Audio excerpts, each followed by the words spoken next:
They say your thoughts shape your reality. Speak greatness into existence and greatness will find you. It's a phrase that sounds poetic, almost mystical, until you start to see it happening all around you. Picture this.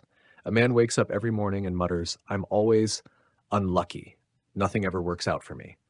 He spills his coffee, he misses the bus, he gets to work late and finds out he forgot a crucial file.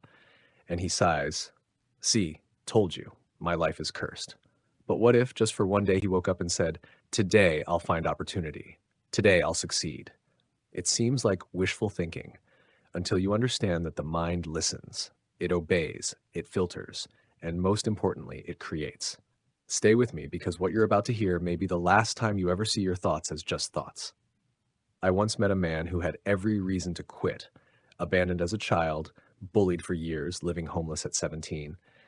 And yet today he owns a global company, speaks on stages across continents, and touches thousands of lives. How? He told me, "I changed my mind. Literally. I started thinking like the man I wanted to become, not the one life had shaped me to be." This video isn't just a conversation, it's an intervention. If you've ever whispered to yourself, "Maybe I'm not good enough," or "Maybe I'll never make it," you're not alone. But today we rewrite that voice. If this message stirs something in your soul, I invite you, subscribe, follow, and stay with us. There's more ahead, and trust me, you don't want to miss what comes next. Let me take you to a small monastery in the northern hills of Bhutan, where I once stayed during a personal retreat. There, I met an old monk named Tenzin. His face was carved with deep lines, not of age alone, but of stories lived, battles endured, and peace achieved.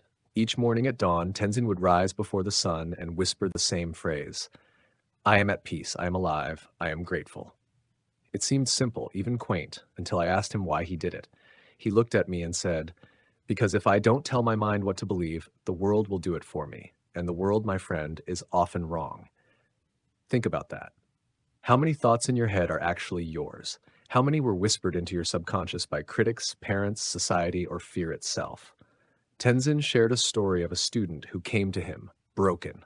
The boy believed he was worthless, unwanted. But every morning, Tenzin made him repeat, "I matter, I am light, I am worthy." After 6 months, the boy changed, not because the world around him did, but because his inner voice finally drowned out the noise. Now, science has caught up with this ancient wisdom. Dr. Joe Dispenza and countless neuroscientists have shown us repeated affirmations physically rewire the brain. The reticular activating system, the brain's gatekeeper, filters the world to match what we tell it to see. You say, "I'm unlucky." You'll spot every failure, every frown.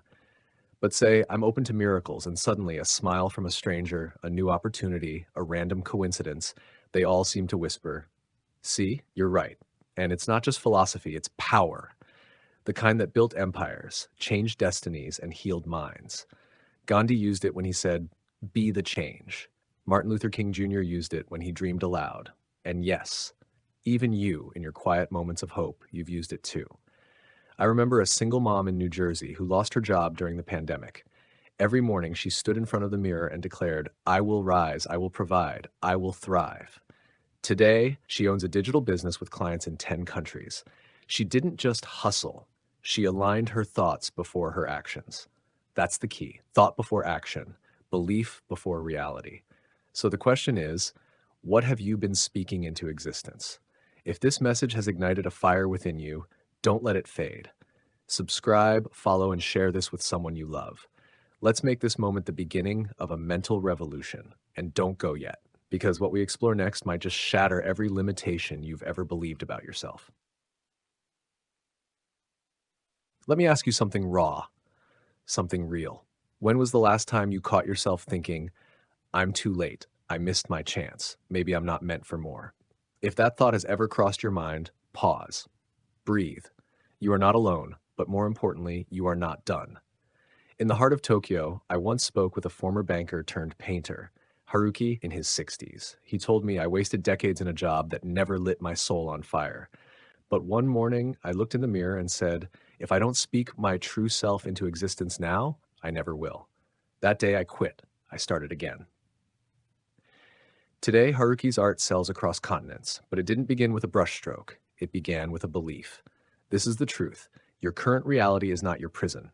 It's your platform. And the words you speak from that platform become bricks. They can build a wall or a door. The man who whispers, I am nothing, builds a wall he'll never climb.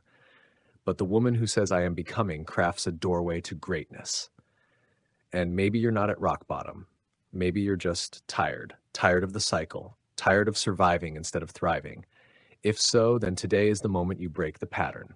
Not with noise, but with the silent, powerful revolution of thought. Say it. Say it with trembling lips if you must. I am enough. I am rising. I am worthy of the life I dream. Because every time you do, you strike a chord in the universe. And that vibration, that frequency, it echoes. Your thoughts shape your reality. Speak greatness into existence, and greatness will find you. But only if you begin now. Not tomorrow, not next week, now. If this message moved you, subscribe to this channel, not because we want numbers, but because we're building a tribe, a movement, a family of minds who refuse to let fear dictate their future. So say it one last time with me. I am becoming. And then go, become. Neoban Kanban Word or PDF.